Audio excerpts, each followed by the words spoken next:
ಹುಮ್ನಾಬಾದ್ ತಾಲೂಕಿನ ಸಿತಾಳ್ಗಾರ್ ಪಂಚಾಯತ್ದ ಸುಜಾತ್ ಅಂತ ನಾನು ಭೇಟಿಯಾಗಿ ಮಾಡ್ತೀನಿ. ಎ.ಡಿ ಅವರು ನಾವು ಕ್ಯಾಮ್ರಾ ಫೋಟೋ ಇಸ್ಕೊಂಡ್ ಹೊತ್ತಿಗೆ ಬಂದರು ಸರ್. ಬಂದು ಅವರು ನಮಗೂ ಜಿಕೆಮ್ ಹೇಳಿದರು, ನಂಗೆ ಸ್ವಲ್ಪ ಕೆಲಸ ಇದೆ, ನಾ ಮಾಡೋ ಕೆಲಸ ನೀವು ಮಾಡಿ, ನಾವು ಹೋಗ್ತೀನಿ ಜರ ಫೋಟೋ ಇಸ್ಕೊರಿ ಅಂತ ಹೇಳಿದ್ರು ರೀ. ಹೇಳಿದ್ರೆ ಸರಿ ಮೇಡಮ್ ಅಂತೇಳಿ ನಾವು ಫೋಟೋ ಇಸ್ಕೊಳ್ಳೋ ಅಷ್ಟಾಗೆ ಇಸ್ಕೊಂಡ್ ಹೊತ್ತಿಗೆ ಅವ್ರು ಬಂದಾರ್ರಿ. ಬಂದು ನೀವೇನು ಡಿ ಸಿನಾ, ನೀವೇನು ಎ ಸಿನಾ, ನೀವೇನು ಟೀಚರಾ, ನೀವೇನು ಕ್ಲಾಸ್ ತೊಗೊಳತ್ತೀರಿ ಇಲ್ಲಿ, ನೀವು ಯಾಕೆ ಬಂದಿದ್ದು, ನೀವೇನು ನನ್ನ ಜೊತೆ ನೀವು ಮಾತಾಡೋದು ಸರ್. ಇಲ್ಲ ಸರ್, ನಾವು ಹೇಳ್ಯಾರ ತೊಗೊಳತ್ತೆ, ನೀವು ನಮ್ಮ ಸರಿ ನೀ ಯಾರು, ನೀ ಮಾತಾಡಬೇಡ, ಬಾಯಿ ಮುಚ್ಕೋ, ನೀ ಮಾತಾಡೋದು ಬೇಕಾಗಿಂದಲ್ಲ ಅಂಥೇಳಿ ನಮಗೆ ಮಾತಾಡ್ಕೊಟ್ಟಿಲ್ಲ ಸರ್. ಅವತ್ತು ಶಬ್ದ ಇದೆ ಸರ್.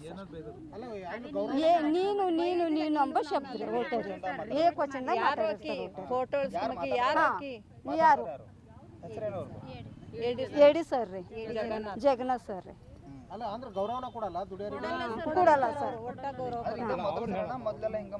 ಯಾವಾಗಲೂ ಹಿಂಗೆ ಸರ್. ಈಗ 2-3 ಸಾರಿ ಐತೆ ಸರ್, ಯಾನೋ ಸರ್ ಅಂಬಲ್ಯಾಕ ಹೋಗ್ಬಿಡು ಅಂತ ಹೇಗೆ ಅಂದೇವ್ರಿ. ಈಗ 1 ಸರಿ ಐತೆ, 2 ಸರಿ ಐತಿ, 3 ಸರಿ ಐತೆ ಸರ್. ಇದೇ ಮಾತಾಡ್ತಾರೆ, ಆಡ್ತಾರ ಮತ್ತೆ ಚೇಂಜ್ ಆಯ್ತಾರೆ. ನಾ ಆಡ್ಲಿಲ್ಲ ಅಂತ ಹೇಳ್ತಾರೆ ಸರ್. ಕೆಲವೊಂದು ಜನ ಕಷ್ಟ ಮಾತಾಡ್ತಾರೆ, ಎಲ್ಲರಿಗೆ ಸರ್. ಅವ್ರು ಎದುರು ಹೋದ್ರಿ ಯಾರಿಗೆ ಯಾನ್ ಮಾತಾಡಿದ್ರಿ. ಈಗ ಕೆಲವು ಹುಡುಗಿಯರ್ವಿ ಈಗ ಸೂರ್ಯಕಾಂತ್ ನಂದು ದುಡ್ಡು ಹೊಂಟಿಲ್ಲ ಅಂತಂದ್ರೆ ಆಕಿಗೇನು ಕೇಳ್ತಿ, ನನಗೆ ಕೇಳು, ನಾ ದುಡ್ಡು ಹಾಕವ, ನಾ ಕೆಲಸ ಕೊಡುವ, ಆಕಿಗೇನು ಕೇಳ್ತಿ, ನನಗೆ ಕೇಳು, ಹಿಂಗಂತ.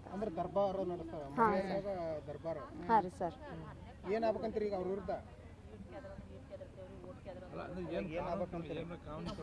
ಈಗ ನಿಮ್ಗೆಲ್ಲ ನೀ ಅನ್ನೋ ಪದ ಬಳಕೆ ಎಲ್ಲ ಮಾಡಿರಲ್ಲ? ಹಾಂ ಸರ್. ಇದು ಏನದು ಮುಂದೆ ಸರ್ ಏನ್ ಕೊಡ್ತಾರೆ ಅದು ಅವರು ಮೇಲೆ ಬಿಟ್ಟಿನ್ರಿ. ಅದು ನಮಗೆ ಇಷ್ಟ ಅಲ್ಲ ಸರ್. ಅವ್ರು ಏನು ಆಯ್ಕೆ ಕೊಡ್ತಾರೆ. ನಿಮ್ಮ ಹೆಸರು? ಸುಜಾತ.